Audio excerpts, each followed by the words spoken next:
This isn't just a baby, it's a reflection of our times, born into a world where milk is replaced with mobile screens and lullabies with notification sounds. Are we really raising the next generation?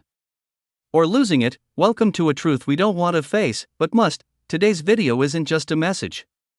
It's a wake-up call for every parent, guardian, and human being who still believes in real connection. Children as young as 6 months are now spending an average of 1 to 2 hours daily on screens. By the time they're 7, that jumps to more than 7 hours a day. That's more than sleep, more than school, more than play. Research shows early screen exposure is linked to speech delays, emotional disconnection, ADHD-like symptoms, and social anxiety. And what's worse, it's silently destroying the bond between parent and child. A baby's first connection should be their mother's eyes, not a glowing screen. But now, screens are replacing parents as babysitters, comforters, even entertainers. Even Steve Jobs, the man who gave us the iPhone, didn't allow his own kids to use the very device he invented. In an interview, he said, "We limit how much technology our kids use at home." He knew what we are still ignoring. Hard truth, we hand over screens out of love, but it's becoming quiet neglect.